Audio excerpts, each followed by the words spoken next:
Well, greetings and salutations, everyone. I hope everyone is doing well. Before we get into today's interview, I wanted to let everyone know right off the bat that this is an interview that was done about a year and a half ago. Now, the reason why I'm sharing it is because I've gotten 20,000 new subs, and I want to make sure that the new subs and or older subs that didn't get a chance to hear this are able to. It's about a year and a half old, buried among the other interviews and uploads, but it's important because there's a lot of valuable information in this interview. And I think that the more we learn about these things, the safer we are. And two, the more we learn about these things, the more if we are ever to experience an encounter with one of these things, we may be able to survive. So, with that being said, I just wanted to give that kind of important announcement right off the bat, and let's get into it.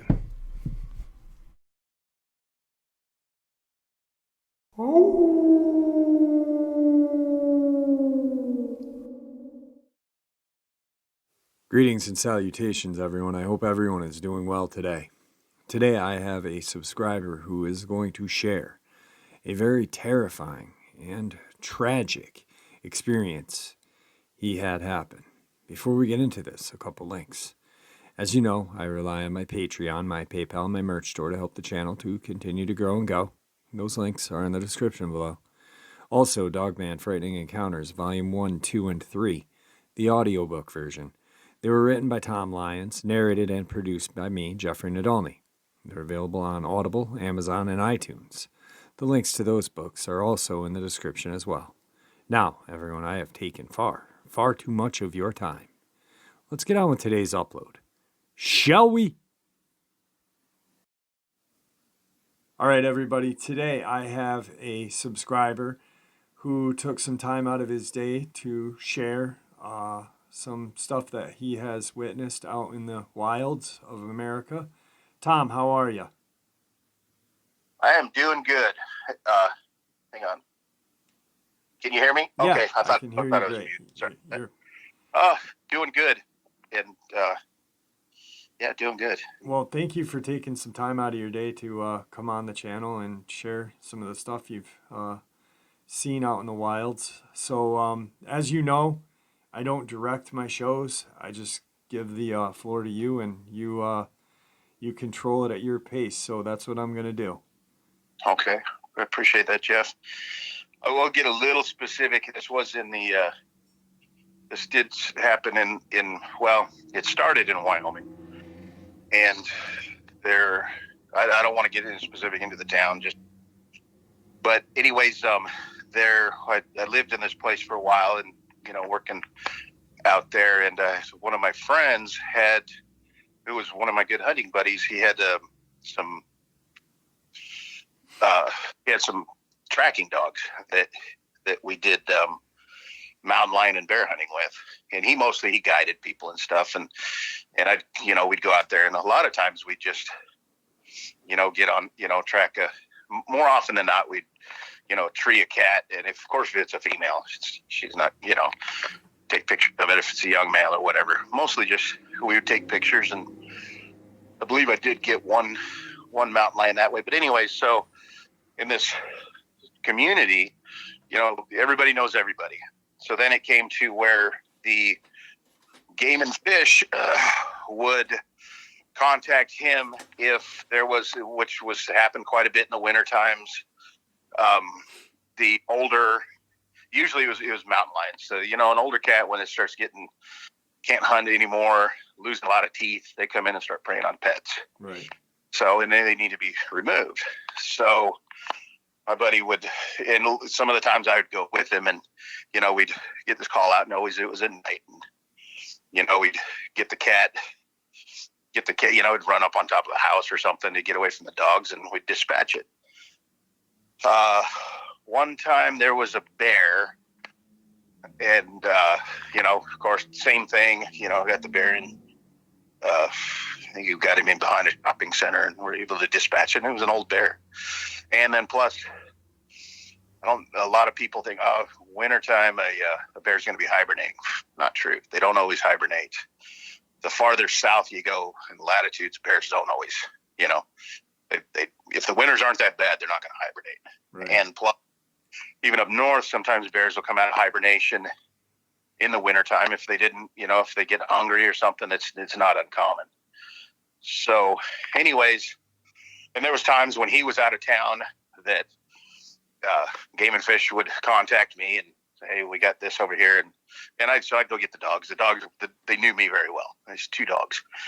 There's some kind of hound dogs. I'm not real technical on dog breed names, but something that was, I guess, pretty common for doing that type of work. Well, one night, and remember it was cold, so it was either winter or, hey, I got somebody at the door. Can we pause this for a second? Yep. Okay. So anyways, I think this was around late winter, early spring. It was still really cold up in that part of the country and windy. I remember it was windy as heck that night. But anyways,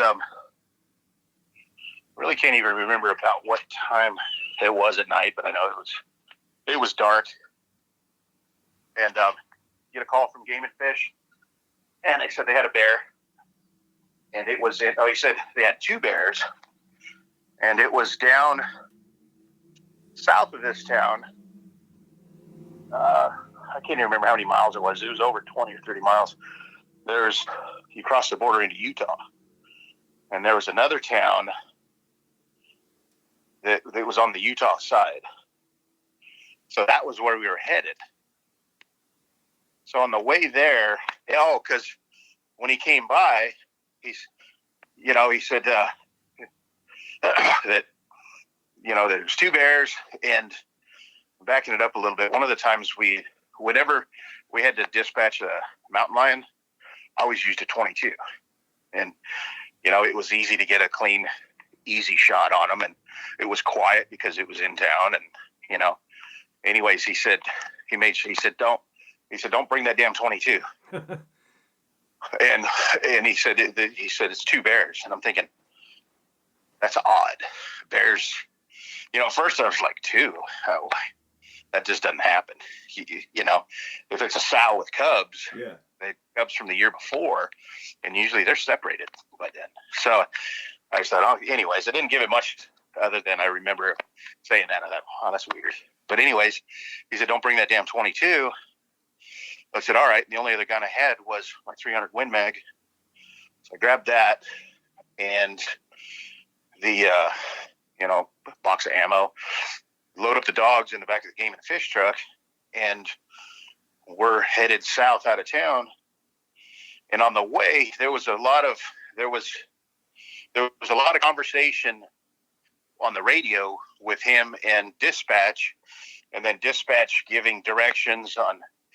So who we usually would meet up with was, the local municipality, the local police, That wasn't uncommon, so I kind of just didn't pay it much mind, other than it seemed like I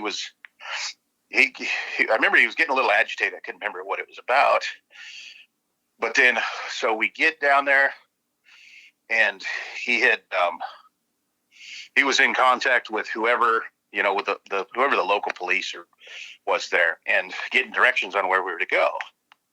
So and what it was, there was an alleyway with a fence that ran along it, and I think on one side of the alleyway was the backside of like a little shopping center, and then there's a fence, and there's this alleyway, and then on the other side of the other fence were some houses, and I think maybe they were like, mobile homes. Anyways, but there were houses there. And so in that alleyway, so on one end of the alleyway, which I think the alleyway was about 150 yards long. I could be wrong on that. And the police were on one side. I saw 2 vehicles there, and they had their spotlights out. I'm like, what? Just anyway. So then we pulled in on the other side of the alleyway, and then another car pulled in behind us. And I remember what I thought was kind of weird about this. I was like, why is the county sheriff deputy from where we just came from clear down here? We're in Utah, But anyways, there they were. So I thought, well, they're bears. Sometimes take all precautions necessary, because even a 150-pound bear can do a lot of damage. Yeah. So I get that. So anyways, then, so I didn't unload the dogs yet, because it was, wasn't instructed to. I didn't know what their game plan was.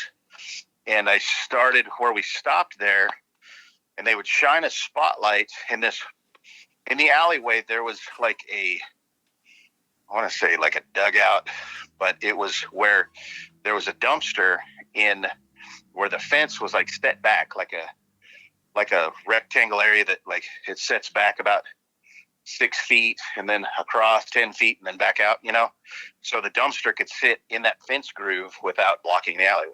You follow me? Yep. Okay. So anyways, when he's talking on the radio with somebody, and the other thing is too, on radios for some reason, even when I'm carrying a radio at work, I have a hard time hearing people. They just muffled stuff is just, it never has come clear to me to understand that well. But it was, the gist of it that I was getting was like, that by this time he was instructed to wait, and he was like, we came all the way down here. Why are we waiting? But, and then and I looked over and I saw the sheriff deputy that came in behind us was leaned over the hood of his car with a rifle. And just about every law enforcement, municipality that carries a bolt action rifles is usually going to be a 308 Remington Model 700. And that's what I figured this probably was. So he leaned over it with the rifle, just sitting there looking through the scope. And then I heard a commotion by that dumpster. I'm like, oh, well, I kind of figured that's where the bears was. That confirmed it. But I thought something didn't sound right. There was a couple of really big thumps. I mean, thumps that I was standing on the ground, and from where we were to where the dumpster was probably it was a little over 50 yards, maybe 75 at the most. But I felt those thumps in my feet. And I mean, it wasn't just like, oh, did you feel that? No, it was like, holy crap. I didn't even have to ask if everybody else felt it. So the Game and Fish and the sheriff deputy, let me be more specific. The sheriff deputy was probably maybe 30 feet from his front bumper to the back bumper of the truck where we were. And then the Game and Fish, who I was with, turned and shined his spotlight on that dumpster. And all hell broke loose.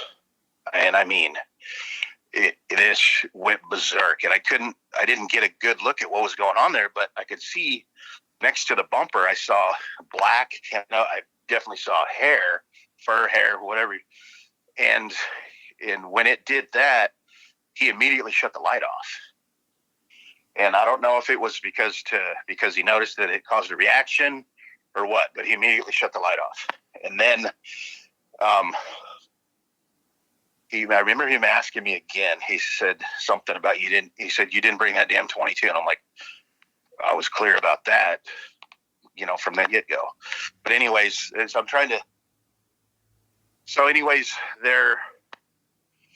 the local municipality, this is what I did get out of the radio. They said dispatch. They said dispatch it. They said dispatch them now. And I think that was because of the explosive reaction from the light. So I had my gun out. I'm leaning across the back of the truck. I have 2 dogs in the back of the truck that I could smell. They peed all over the place. And the truck was shaking like hell. And I don't think the dogs were shaking the truck. I think Game and Fish was shaking the truck. And I said, quit shaking the damn truck. So I had a 3-9 scope on the rifle, and it was it was not a very high quality scope. But so from the ambient light, from the lights from the municipality on the other end of the alley, there, of course, it cast a shadow in where these. So they were these two things were between the dumpster and the fence on the side of the opposite end of the alley. So they were in there, but they were on the shadowed side. So it was hard to discern what. I still at this time didn't like. That's a big fucking bear. I mean, that's got to be a big fucking bear. And I saw black, and I mean jet black and fur, and which is another thing. Most of the bears up there are usually a brown phase. It's not very common to get a black one, but you know, it really didn't hurt me that much. But so, anyways, that municipality, and I think it was the county sheriff on that side of the, on the Utah side, and they were saying to dispatch it. So I was just waiting I figured the deputy that came up behind us was going to do it. At this point, I'm like, he's got his rifle out. I got mine out. Well, then the Game and Fish called out to him, and he didn't say anything. And then it dawned on me that the angle he was at, they were more behind the dumpster. So I'm kind of looking at him at almost not quite a 45-degree angle, but at an angle to where I could see between the dumpster and that side of the fence. So I'm looking in my scope, and I'm trying to find a body part. You got to, especially in an urban environment, like you don't want a bad shot. You got to dispatch it quick. So I'm still thinking bear. I'm looking through my scope trying to find a body part, and I see the lid is up on the dumpster. I could see kind of a black mass back there. For one, it almost looked like initially to me, I thought something was crawling out of the dumpster, because I see this blackness going over the side of the dumpster on that side but it was sitting there. I couldn't tell if it was moving or not. I didn't know what that was. And I'm going, is that another bear in the dumpster? It's just still not, I'm still on that. This has got to be a bear, Right. So starting to discern the movement here, and okay, there are two there, but I couldn't tell where one ended and the other one began. So we asked the whatever municipality on the other end of the alley if they had another spotlight that they could get higher up to show some more light on it. So they turned on another light. I think by this time there was 3 cars down at that other end. And then Jeff was still, Game and Fish was still bantering back and forth with whoever, his dispatch or whatever, and it sounded like it was an argument now. But anyway, so when he called out to the deputy if he could dispatch him, I still, up until this point, hadn't heard that deputy didn't introduce himself and nothing. He hadn't said a word, but then Game and Fish calls out to him, and I could see from where we were that he probably didn't have a good shot because the dumpster was blocking them way more. But then the deputy answers back, but his talking was like, the only thing what I could equate it to or relate it to, I guess, was, when you jump in some really cold water and it takes your breath away and you're like, huh? The way your breath, that's the way it sounded like he was talking. Almost like a frantic kind of thing, huh? And he couldn't talk. Yeah. It was like, are you hyperventilating? In hindsight, he was. And my heart went out to the guy. But I got to catch my breath on this for a second. Take your time. Okay.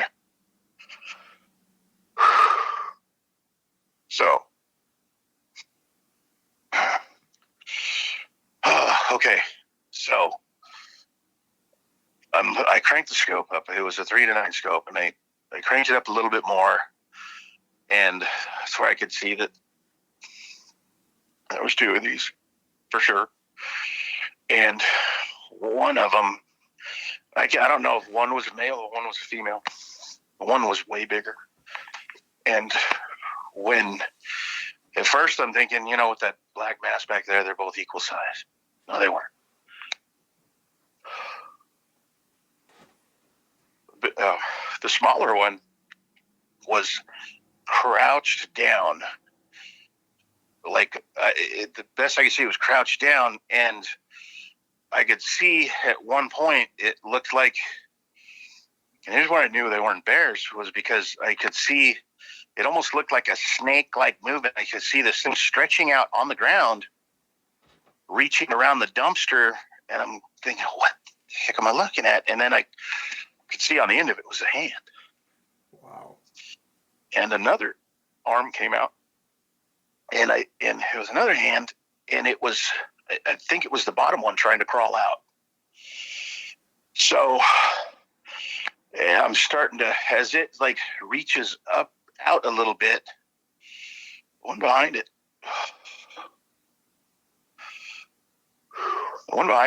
I think the one behind it was hitting it. You could hear the hits. You ever played as kids and you punch your friend in the back and you hear that dunk, the hollow dunk. Right. You multiply that by about I don't know what, but it was hitting it. And then I heard it hit the ground again. Something was hitting the ground. So I don't know what was hitting the ground, but you could feel the vibration. But the way this one repositioned, and I know this probably wasn't the way it was sitting, but to me, it looked like it was kind of sitting like you'd almost sit Indian style, but I know it wasn't. But it was at this time, that was when I finally saw what I knew to be, that was a face. And that was where it was jet black too. And it was, being as dark as it was hard to make. I could see a face and I could see what the face was, but details too much. I know there was, it definitely wasn't a person, but it wasn't a bear. Right. There was almost no hair on it because I could see the shine in the, from the ambient light. I saw a glisten of shine on the skin that was still black. I mean, it was black. There was no, beige. It was black. And as I'm looking at it through the scope, there was, and I don't know if it were the reflect. It was, I saw the eyes just, and I just, hopefully it was just reflection, but I saw both eyes ding, and it was definitely looking right at me. And so I shot that. And I wished I hadn't. At that point, I wished I wasn't even there. I wished I wasn't even on this planet. Right. That's when I saw, and it went, it was that either you shot through one of the eyes or like right close to the eyes. It was there was no doubt that was a good part, but that was at that point, I didn't have remorse. I was scared shitless. Yeah. I just didn't even want to be born at that time.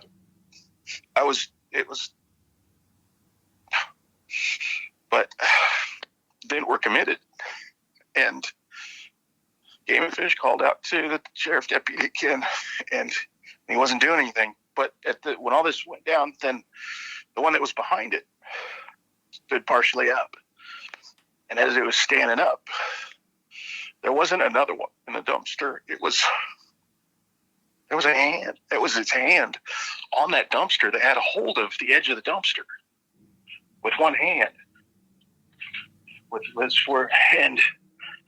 And it's thrashing around. It picked that dumpster up and slammed it on the ground like it was a plastic wastebasket. Wow. Do you need to take a minute? Do you want me to pause to take a minute? No, I'm okay. I got this. Just let me know if you want to. It's not a big deal, my friend. I appreciate it. I think once I get through when it gets through this last part, I'll be okay with this. But so, anyways, as it stood up, it started standing up, and that was a privacy fence. And that thing it didn't even stand all the way up. So I can't, but if it had, it would have been twice the height of that fence. It was however big those dumpsters are. Its width of its shoulders was probably 2/3 the width of, those dumpsters with two lids that flip up. Yeah. And so it's partway standing up, and it was making, before all this, before everything went to shit, it was, you could hear some noises, but to me, it wasn't like you didn't hear, there was some growling, that's for sure. But, so where I grew up on near the Navajo Indian Reservation, I know a lot of Navajo and Navajo friends, and there are a lot of their enunciation in their words. There's a lot of, Yep. and that's what some of that was reminding me of, was whatever the noise this was making, was it had a lot of the click and like tongue drag with it. That's what it was, which I guess it definitely wasn't comforting. But anyways, when it stood up or started coming up and looked right in our direction, and that's where I think if I had dinner, I would have had bigger problems. And I'm being dead serious. So when it did that, there was, I guess I got a lot more calmness in me, because I was focused on, this is what needs to be done now. Because I'll explain more. Maybe it's not relevant later on, but so, I'm going to put a little more detail into this also, because I've heard on other discussions on different podcasts on people saying they can't be killed. Okay. If anything bleeds, it can die. You can die.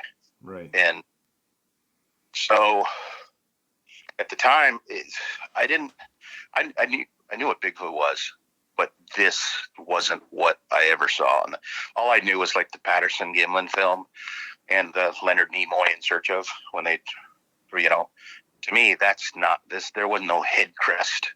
Right. It was jet black. The one behind it, as it was making its fit,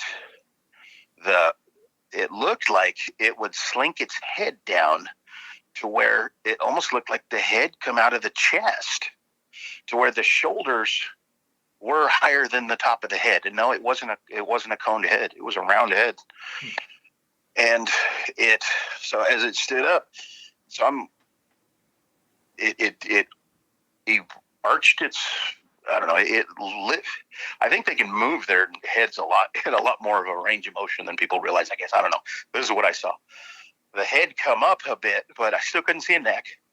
But I could see with the ambient light that this is where I made out the face on this one. And I'm assuming that the other one probably looked a lot like it. But it definitely a human face, but it reminded me of the jaw on this thing. Was just, this jaw could smash concrete. If you threw this thing a freaking brick, it looked like it could just pulverize that brick to nothing, to dust. The jaw on it was so massive and out of proportion for this thing's head. It was so, and I could see it definitely, the face stuck out a bit toward, more than a human does, of course. And it did have a nose. There was a nose, but it wasn't like a huge nose that stuck out or anything. I remember there was a nose there that didn't look unordinary for what a person's nose would look like. But this thing did not look, it had there was a human look to it, but it was like, this is not right. Definitely not right. Right. But that jaw was just, I would say, the width, just the chin alone from the bottom lip to the bottom of the chin I don't even think put my hand over it would cover the whole, that distance. It was huge. It almost kind of looked like the way it jutted out even more past I don't know why I get so fixated on this, but it was that was one of the main things I noticed about it. I didn't notice ears, anything else. And then the massiveness of it. But anyways, so we get back to the moment at hand, then I took another shot. Oh, and so I used a 300 Win Mag. And I remember there was this hardware store that had their sporting goods downstairs in the basement. And I remember finding boxes of these 220 grain silver tips. And I think they probably performed like shit because it was kind of a round nose, but I liked the look of them. I was always buying them whenever I could find them. So I remember those were the loads that I had there. And a 220 grain bullet, that's a lot of beef, for a 30 cal in a, generally I shoot 180s in it. But anyways, I had the 220 grain. So I could see in the chest, the musculature was just, it was impressive. So and I've shot bears before your best is going to be a sideways double lung shot. Okay. And people say, oh, don't shoot him, coming straight at you. Well, you can if you're careful about it. Well, he's angled towards me. So I aimed for the part of the chest where I thought the bullet would come out, because if you got an angled shot, you always shoot to try to break the far shoulder. And as massive as he was, I didn't think I was going to get it through to the far shoulder, because I put the crosshairs somewhere around the sternum, or just a little bit to the right side of the sternum on that thing. I say I don't know. I didn't see any genitalia or anything. Right. But anyways, I'm just a generalization. Anyway, so I shot and I put it just a little bit to the side of that sternum. I didn't think the bullet was going to go all the way through because as big as this thing was.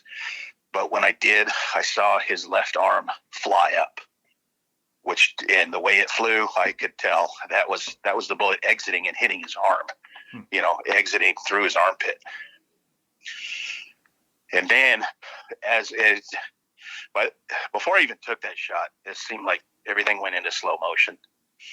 I get another one in. It's a bolt action rifle. It's, they're not slow, but it's not as fast as semi-auto, of course, for your follow-up. So I get another shot in it, or I get another one chambered, and I was going to shoot in the same spot, but I saw him lean forward a little bit more, and I could see through the ambient light. He let out a huge breath. He went, whoa. And in that breath, I saw a bunch of blood come out of his mouth, which told me that, all right, that his lungs are filling up with blood. So when he leaned forward, then I shot him right in the side of the head. And then it was like he just went straight down, and that was it. And then, so I had to sit down. If my legs were shaking during that time, I don't think they were. I didn't notice it, but right then they were, and I broke down. And to be honest with you, I wasn't the only one that did. It's fucked up. Well, come to find out, the deputy and I didn't go over and talk to him, but Game and Fish was talking to him, and I saw him come back to the truck, get something out of his toolbox, and he took a blanket over to him. So I think the deputy had, messed himself. And so by this time and this is where I started getting the gist of it, was whoever Game and Fish was arguing with his dispatch. They were getting orders from another agency, and I want to say like BLM. I'll say I used BLM, the Bureau of Land Management, as for a generalization. It's the forestry department, the Department of the Interior. Right. It seems like they're all kind of interwoven. I think it was one of those that was telling them, I guess they were basically essentially telling us to don't dispatch it. They're coming. Well, the first, their first concern is safety of the public. And I'm assuming here, because of what little bit I got from Game and Fish on the conversation, was that they're like, no, we have to ensure the safety of the public. This, dispatch. So that's what we did. And then, so on that, then Game and Fish is on the, he's on the radio with dispatch, and then he was in a hurry to go. He's like, let's go ahead and go. Well, I come to find out that through all the shit happens later on, that the local municipality, the guy that was behind us, the agency that was going to be handling this, which they're coming from Salt Lake City apparently, which 2-hour drive away, if you're really breaking the speed limit, right. It might be worse. But anyways, not to cut you off, but just so we can kind of, so this company or agency said, don't dispatch, we're on our way. They expected you guys to hold this thing in that area for a couple of hours before dispatching it. Because is that what you're saying? As we were leaving, I saw a helicopter coming in. No shit. Okay. So where the side we came in on, there was kind of a big open field on the access to the alleyway on that side. Okay.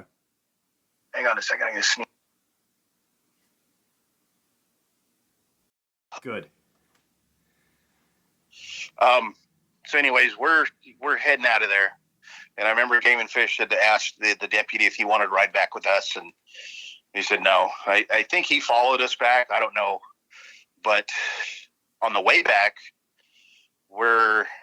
they're calling us to come back. And we're like, I looked at him and I said exactly what I said. I said, fuck you, brother. I'm jumping out right now.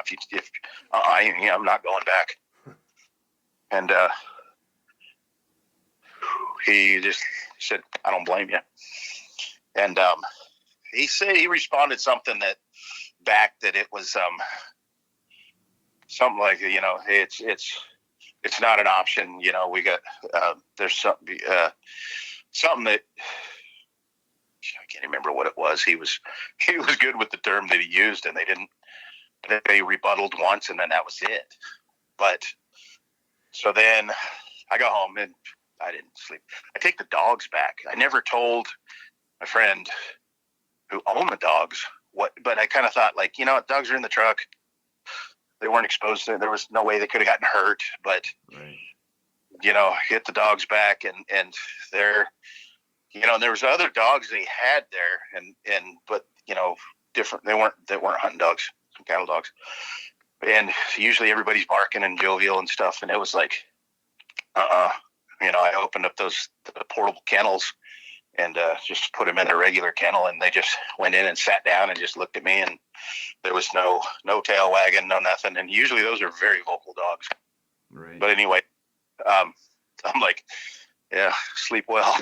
Well, so, just from what you said, I mean, just because when you first were, aiming before a shot was even taken, you had said the dogs had urinated. So, I mean, They obviously knew something big or something intense was out there. You could feel it in the air. Wow. It was, and that was another thing that to be, I guess, reflecting on it in hindsight, I guess you're able to equate these things rather than, it's nothing. But, right. First, I'm like, it just seemed like there was a tension you could feel, and I don't know how else to describe it. I do also have to say that I don't know the history of these, but still, up at that time, I didn't. To me, I didn't equate that with that being a Bigfoot. I was just, I didn't know, I didn't know what to think about him. It didn't. Let me get into some more detail. The size of that hand. So, I guess my only thing that I did, trust to be true at the time was the Patterson Gimlin film, and even then, it had been mildly stabilized, Right. but you could still see you could still see the arms, legs, hands and feet. This thing's hands were, to me, it was out of proportion for it. They were bigger than what it looked like. Like if I walked in wearing a couple of baseball gloves. So when it had its hand on the side of the dumpster, that's what I thought that hand initially there was another bear in the dumpster. And that just, and as big as that thing was, I really, and still even at the time I was, always into powerlifting and bodybuilding. So I'm 6 foot 2. I think at the time I was a good lean 235. I'm fat now. That thing could have, I think one of those hands, it could have picked me up by my torso one-handed, palmed me like a basketball. That's what just shook me to the core so much was the size. It was easily in the range of the 10 to 12 foot high range, if, in my opinion. That's what I don't think there was anything for him to be in there. I don't know. I mean, maybe I don't know. Maybe there was some logs in there that he was standing on. I don't think so. When I saw the massiveness of it, here's the other thing too. I guess I've got to interject. I think a lot of times when people say, they judge all this thing probably 350 pounds. I disagree. Have you ever picked up a bulldog? Yeah, they're heavy. That little dog. You pick up that little dog, you're like, holy shit! How does this little thing weigh so much? Yeah. Well, solid. things their muscle density is a lot tighter. Mm-hmm. The fibers are a lot more packed together. A gorilla that's 5.5 tall is, a full-grown one, mature male, is going to go 400 to 500 pounds. That's not even taller than us. So one of the things I kept pondering was how much this thing had to have been well over 2,000 pounds. Holy shit. Well over. And that's going by the mass, the height, when I saw that arm fly up, that's where the one where I really got, I saw the hand, because when that arm flew up, on the first shot, and it hit I don't think it went through. I think that was it for that bullet when it hit its arm. But that arm went up and then almost like straight out. And that's when I saw that hand flip up. And that's where I really got a good view of like, the fuck is this thing? What is this?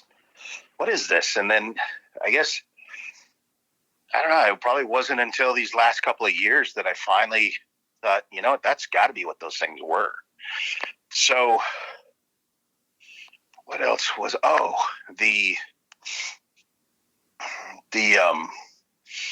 hair on both of them was just jet black. So, but when I did get the first shot on that one, you could see how the sparseness of the hair on the front of this one was, where you could actually see skin through the hair.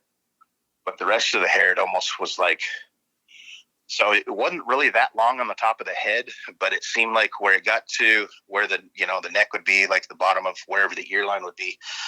On this one, the big one, it got long and flowing, almost like, I don't want to say not big like a lion mane, but it was like longer around there, and then seemed like as it went down the arms, and it went back to being shorter hair. But I don't know. I guess that was part of another part of why I didn't know what the hell this shit was, because it didn't look like, the Leonard Nimoy, the monsters, the Patterson footage. It didn't look like that.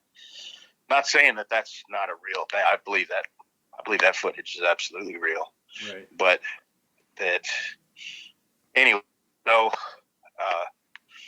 I don't know if they had problems with these coming into town before. I don't know what the history of it on it was, and I'm thinking, for one, I wish they hadn't called me. Yeah. Two, was that necessary? I don't know. I'm not a tree hugger by any means. I am an avid hunter, but I have a lot of respect for everything out there, you know. Except for coyotes, I hate those things. But I mean, everything else is like, what's necessary. I'm going to eat this. So there's a predators. I want to thin a predator down, so you got, good healthy, deer elk population. So, but at this point, so I don't know. They knew, they knew the local municipality, whoever that was, whether it was a sheriff or they actually it was an actual police department. They knew. They were the ones that made the call. And I guess the thing that kind of like put me at ease a little bit was that they were the first ones to say, yeah, go ahead and dispatch them both. You'd hear that. So they're the ones that kind of live there. Yeah. They're the ones that have to keep their people safe. So who am I to second guess their judgment? I'm not going to do it. Right. So, but anyways, I think it was the next day. Oh, especially if you live in a small town, buy a police scanner. Yeah. And listen to that thing. And we had already had one. We hadn't been in that town very long, but we knew we were new guys in a small town. It was me and a friend of mine. And so we bought a police scanner, and sure enough, it was like every once in a while you'd hear the cops would actually say, drive by our house and say, yeah, both vehicles are in the driveway. Like, why they were, checking up on us, I don't know. But it did stop once we got to know Game and Fish. So, right. It's small town, I guess you got to know who's. And this was after that. Well, no, this was before. So I'd already had the police scanner. But then, that's why I was really surprised, because I was home. God, why was I home from where I might have gotten laid off at the time? So I was home, and I did, and Jeff, the Game and Fish, comes by, and I thought, shit. Usually I'd hear, on the radio or about something. So I thought, wow, he just showed up. Anyways, he said, hey, we need to, what was the word? It wasn't confiscate, but he said, I need the rifle that I shot with. And I said, what for? And he said, for their full investigation. They just, they got to ensure that, that the rifle matched up with their ballistic stuff. And I'm like, okay, but I said, am I going to get the rifle back? And when he looked away and he said, oh, probably. I knew that bullshit. When you turn in a gun for something, it's almost impossible to get the thing back. Right. So pulled a dick move and gave him my girlfriend's gun.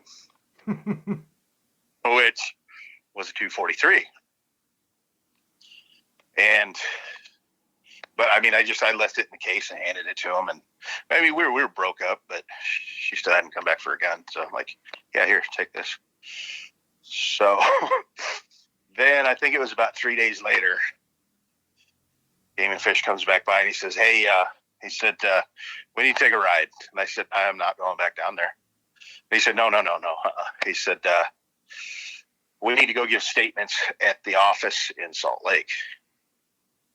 And I said, well, I don't have anything to say about it. I said, why don't they come up here? And he goes, he said, it doesn't work that way. I said, well, what if I don't go? Because I was fixing to leave town, I think the next day, to go to New Mexico for a little job. And I go, and he said, look, if you don't, he said, they'll subpoena you in. And he said, so he said, I don't want to go more than you do, but he said, we got to go down there together. I said, you got to give a statement? He said, no, you do. I said, well, why do you have to take me down there? It's not that I didn't trust him. I'm just kind of like trying to get information, because we didn't talk about anything on the way back, really, that night. That was almost 2 hour drive back, or about hour and a half drive back. It was really windy road. Anyways, so So I said, all right, we'll go down. And on the way down, I start asking him, like, dude, what the fuck? What? He said, I don't know. And he said, he said, the less questions we ask, the faster it'll be through this. And I'm like, okay, what about them? They get to ask questions. And he said, I don't know. He said, they know they want to get a statement, and they fingerprinted me. And the one thing I was worried about was the guy kept pressing me about that was the gun that I used. And I go, yeah, he was pretty evasive. I said, yeah, I said, it was at night. I grabbed the gun out of the closet, and I said, I'm pretty sure that's one I used. So I don't know. They had to have recovered a bullet if I would think. So they would know. There's a big difference between a 243 and a 300 Win Mag. Yeah, there is. But didn't make a huge issue out of that. But the one issue was it was, they didn't call it this, but essentially it was a non-disclosure agreement. And it was to, not discuss this. But as I recall, there was a time frame on it, though. But I don't remember what that time frame was. But it wasn't a pleasant interview, because it was, he was asking me the details and stuff, and a lot of what I just explained here on. But what I got out of it was I think Game and Fish was also in hot water for bringing a civilian into this. So it'd be like, the North Hollywood shootout. If, the SWAT team brings in a civilian to say, hey, take that guy out for us. I think, kind of on that lines. Right. Initially, though, it was what Game and Fish was, because he was grilled on this a little bit to try to, when they were asking me, like, why were you there? What, And he said, because we were told this was something different. And he rattles out the protocol for, wildlife coming into town. Dangerous wildlife coming into town, raccoons and stuff or whatever, trap them. Mountain lions and bears, which is not uncommon.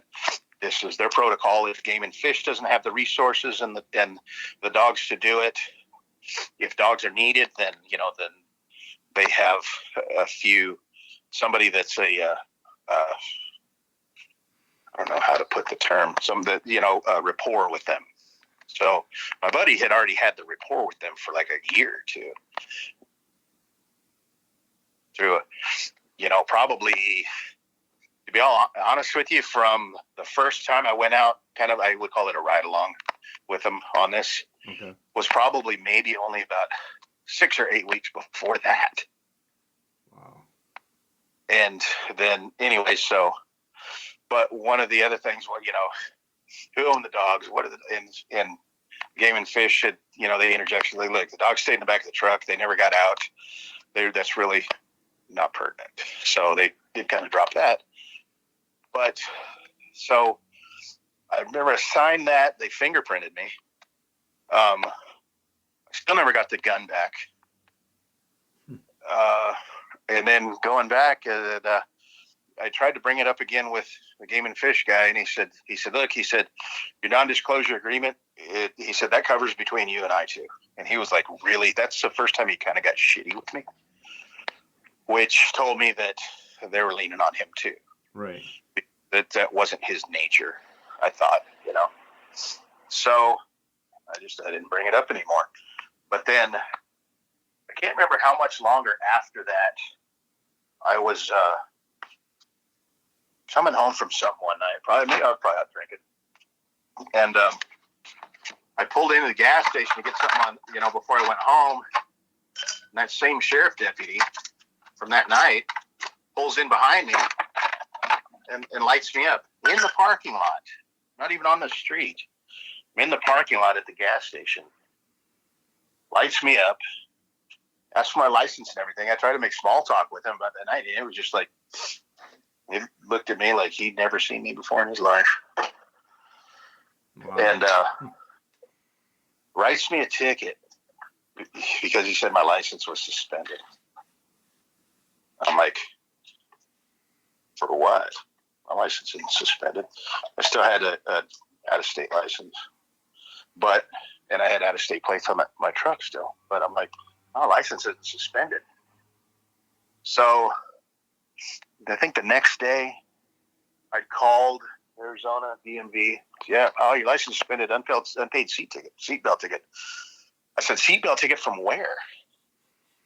And they said, Wyoming. And I'm like, I've never gotten a ticket in Wyoming.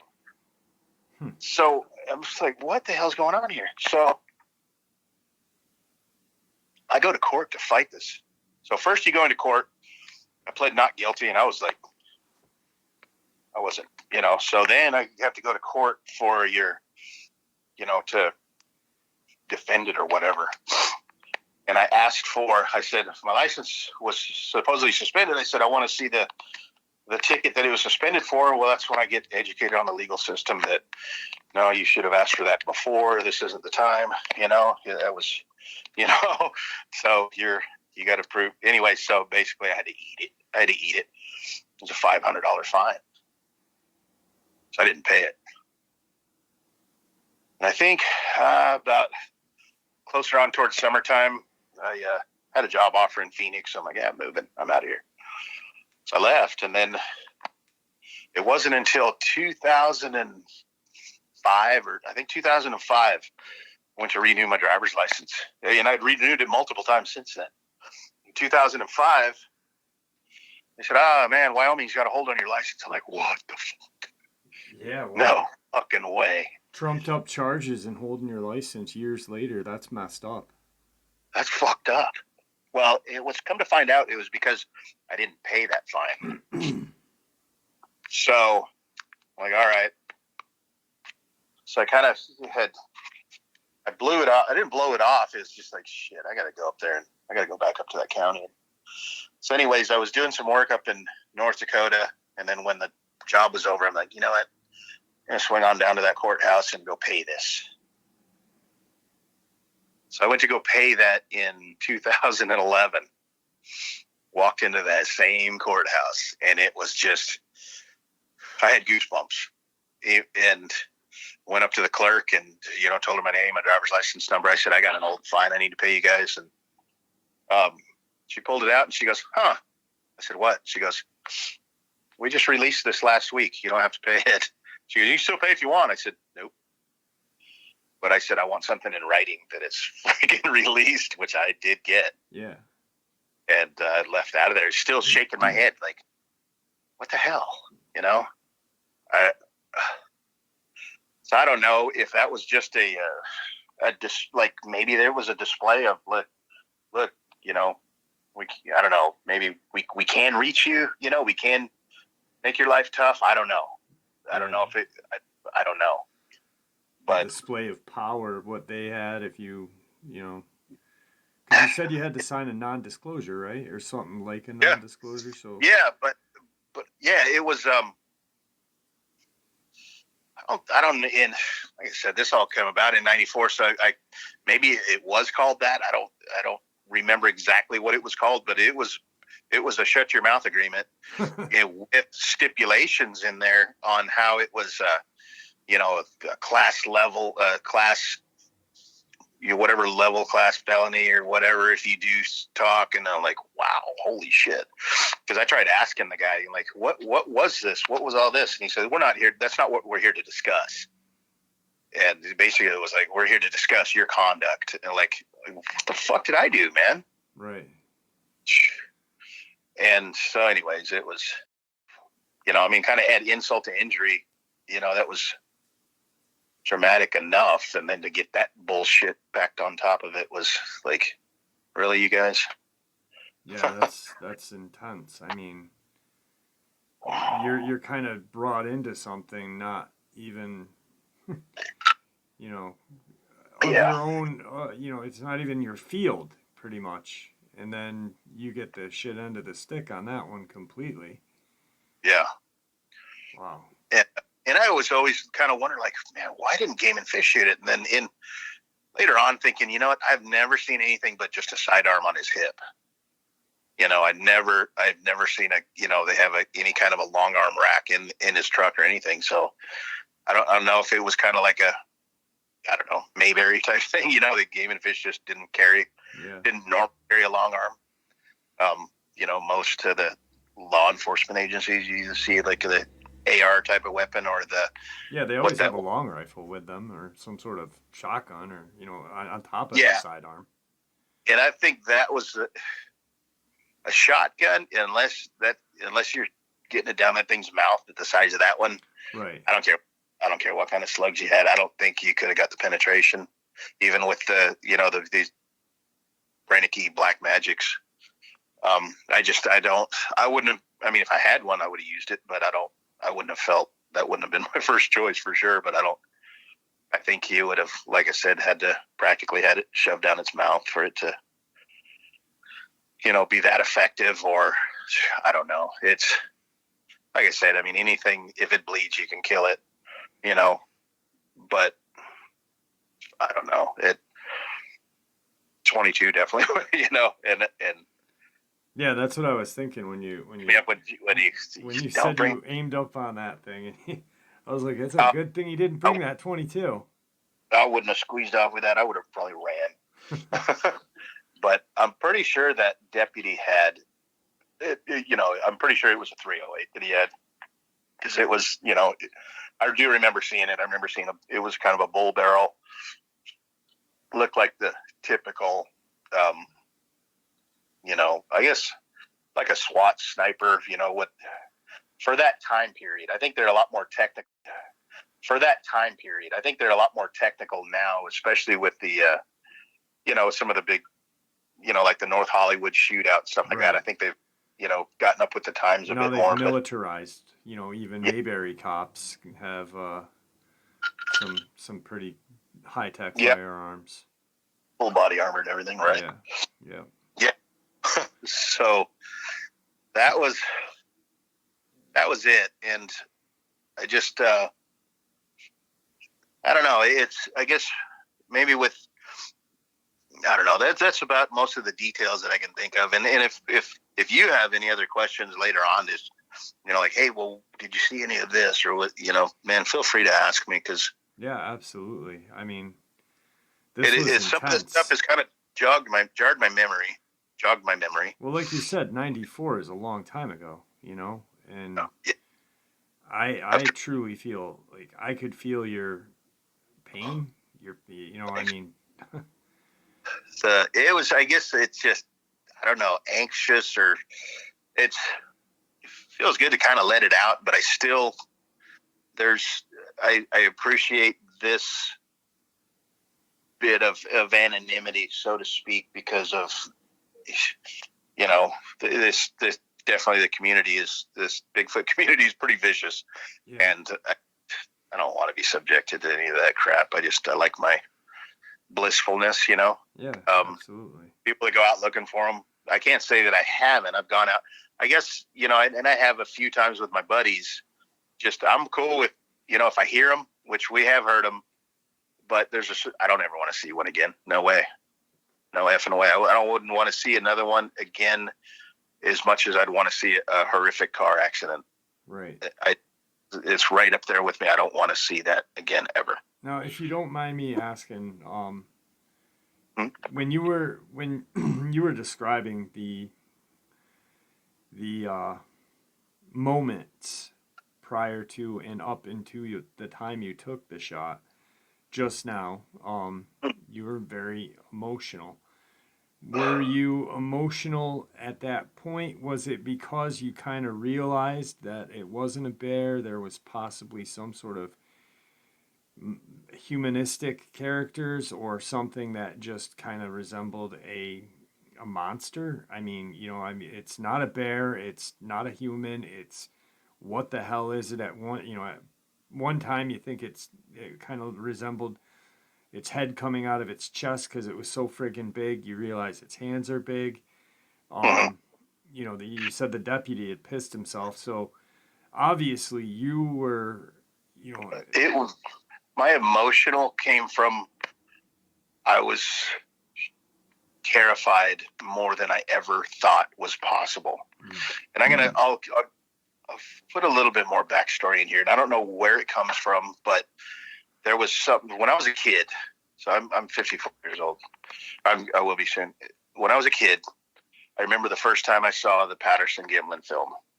It was on TV. I think it was In Search of or whatever. Yeah, I remember Leonard watching. Nimoy. I remember when I first saw it, it was Leonard Nimoy In Search of.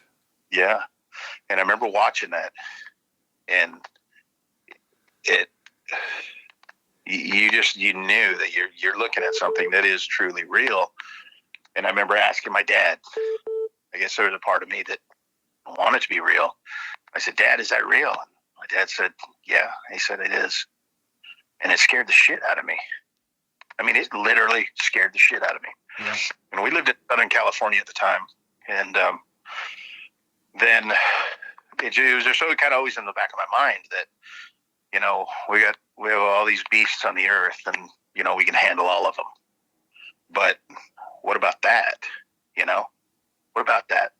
So then when we moved to Arizona, then where we lived, I remember we were way out in the boonies. We had cattle and stuff, and remember my bedroom window. I mean, my bed was like right next to my bedroom window, and I was just always scared shitless of something walking past my window.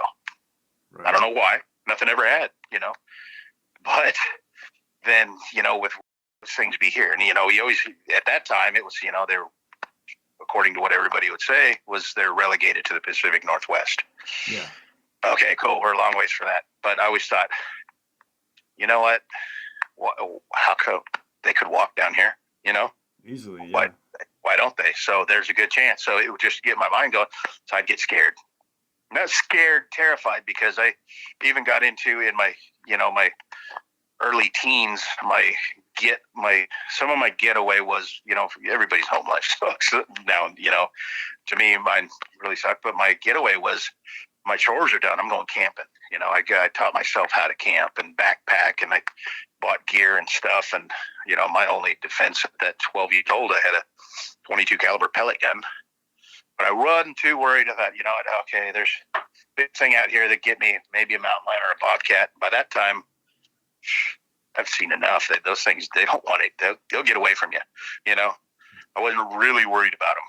So then, I get to, in my interests, I'm trying to, every once in a while, if I could find a book at the library about Bigfoot, and it was still very limited, but I also learned a lot more about hunting and stuff. And so when my parents allowed me to, when I was 15, I was able to buy my deer hunting rifle.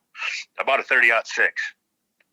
So the reason being was, some of the other guys, one of my dad's friends, well, get a 243, it's a good deer rifle. And I'm thinking, I always thought in the back of my head, yeah, no, what if there's a Bigfoot? I was like 30-06 would fucking take care of it. And I never told anybody that. But that's why my first gun was a 30-06. So then in Minnesota, I was working in Minnesota in 2014 doing some anomaly digs, and we came in this area, and there was some cattle in there. We basically were digging up these parts of the right of way to test pipeline that had a bad call out reading or a marginal call out reading. So dig it up, expose it, and test it with ultrasound. But we get into this spot one morning, and there's cattle in there, but there's no houses around. It's out in the woods in a big right of way cutout. We get in there, and immediately I smell this smell. And that's what I put in that whole thing on that night back in '94. I don't remember any smell. So I don't know if maybe there was a breeze going the other direction or what. I didn't hear a smell. So if anybody's wondering about that, no, I didn't. Right. But this in Minnesota, I got this smell that was just so putrid. And it reminded me of when, before that whole thing happened in '94, I used to live down in the Virgin Islands in the early '90s. And people down there are lazy.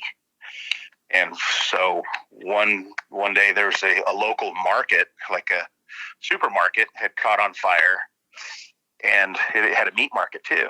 Well, uh, after they get the fire put out, then the building's destroyed, so we're not going to do anything with it. So they let all that meat in the meat department just go rancid, and it stunk the neighborhood up so bad you could not even imagine. But they didn't care as long as they didn't have to clean it up. They're like, So anyways, that rancid smell was kind of part of what I was smelling that morning, and mixed with I don't know what else. But I'm like, oh, what the heck? But after a little while, and our equipment started pulling in, smell went away. So we get everybody going. I was the lead inspector on this, and once we got the pipe exposed, then I grabbed my camera and I went for a walk around through the woods next to the right of way, and I found these oak trees that strips of bark were peeled off, and they were peeled off about 2 inches wide, and they were peeled off enough, and they were long peels, but as they would peel them, it would curl them, kind of like wrapping paper ribbon. Right. And looking at it, and they were moist on the inside. So when you peel the bark off, this was coming out it was bringing some pulp with it. A little bit of pulp on the inside of that bark. Well, it was all chewed on, and you could see where something was like just gnawing on it, all the full strip of it, gnawing on all the pulp. And then it looked like when they were done with it, they just laid it over this branch. I got like 3 of those big strips. They were still wet, and the branch was so high, I had to use my tape measure to reach up to. I couldn't reach. I couldn't even jump high enough to pull them off. So who knows what it was, but this was when I didn't know who to call, but I thought, we got wet saliva on here. There's DNA. Right. So I got a hold of the BF, and I'm not going to continue to give them any more airspace, but got a hold of them, and they had their local researcher calls me, and I told them what I had, and it was just, well, okay, I'm down here and such, and you need to bring this down here. I said, well, I'm working 7 days a week. Can you come up and get them? And the response was, well, you don't understand. Just like chewing me out like I'm not doing something right. And I just hung up on him. I said, fine.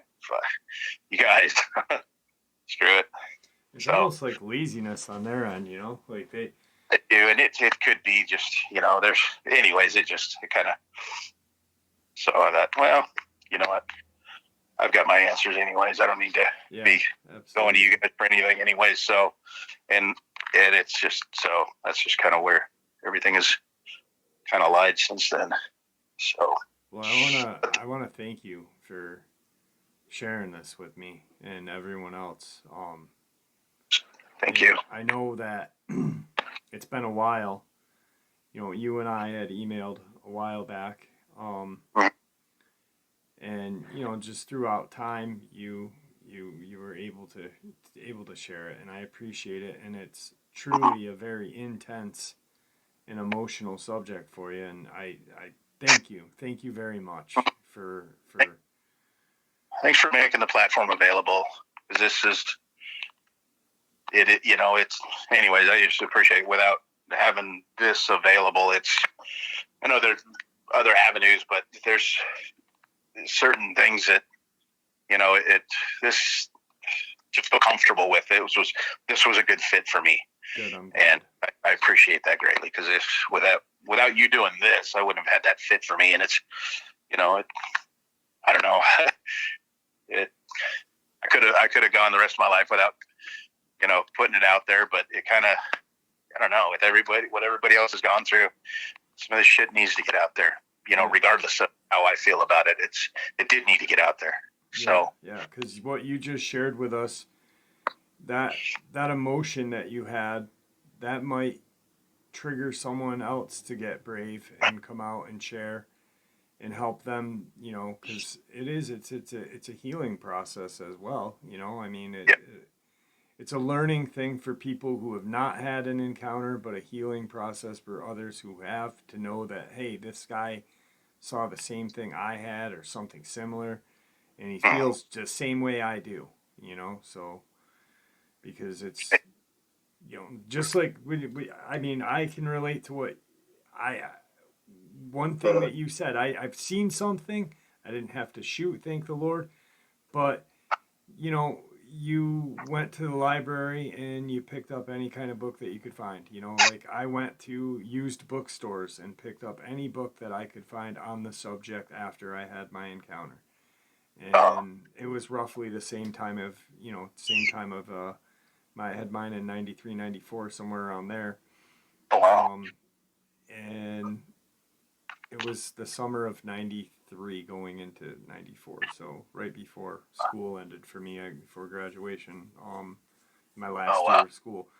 But there was no internet, there was no nothing, and all we could do is just look for books and some sort of something, and I can There was just relate to you. there's no validation to Yeah, you know nothing, nothing. that crazy. There was more books on UFOs than Bigfoot, and it was definitely crazy. So The and it's I guess yeah, the internet is a double-edged sword for sure. But there was just I couldn't tell anybody on two reasons. One, I'd be in trouble if I did, and two, the ridicule. I mean, it's there's some I just I mean yeah, just the ridicule of like, no, that doesn't happen. It's just anyways. So I guess jail time isn't at my age. I think jail time isn't it doesn't hurt as bad as ridicule sometimes. yeah, yeah, So it's hard to. But anyways, it's for people that are out there looking, be careful what you wish for. that's right. you know, That's right. it's. I mean, there's some parts of it I think is neat. The hobby part of it. Like I said, we've gone into a place to listen um, and it is neat. But in every the times that we have heard them, that I'm like, okay, I'm good with that.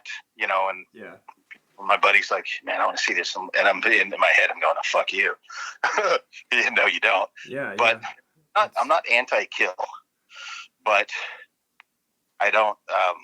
I don't think it's a good idea. I mean, if you have to, you have to. But I don't. I think just everything that comes with it. There's the legal side of it. If it goes to that point, or you don't know how many more are there. Exactly. The power this thing had. The one when it picked up that dumpster, like what size dumpster I'm talking about, right? Yeah, exactly. I do. They're about like I don't know, 7 feet in the front. 7 feet by 10 Yeah, feet, somewhere around there. And they're big. yeah. You got to throw stuff over into them. Yeah, It wasn't a roll off, but it was, a 2-lid dumpster. That's yeah, to smash it up and down like it did with just that hand out of, pissed offness was like that thing may have just been made out of wicker. It was just, my God, you're not even safe in your car. no, You know. no. Anyway, it's just so. Well, I guess I don't mean to cut you off, but I'm coming up on time for the okay. recording Yeah. ability. Don't hang up because I want to talk to you a little bit after. Okay. Yeah. Is there anything that you'd like to say to the audience listening before we end? I think I pretty much covered it.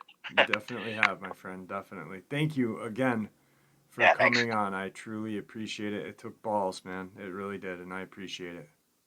Thanks. All right. Have a good day. You too. Wow. What an amazing interview.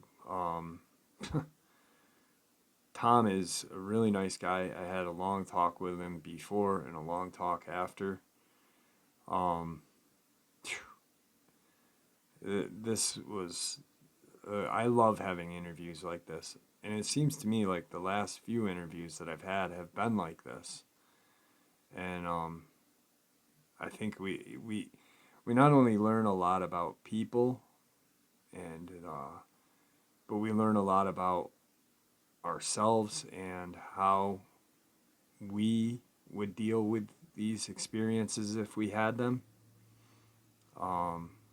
I can't imagine being in that predicament, taking that shot. I know some people will be like, yeah, I could, but yeah, I could take the shot, but I can't imagine having to go through it. The pressure, the terror, just wow, what an interview. This is one for the books, guys. A lot of them have been one for the books lately, so I feel real blessed. All right, guys, have a great night. Thank you for always tuning in and all the support. With that, I'm going to bid you farewell and see ya.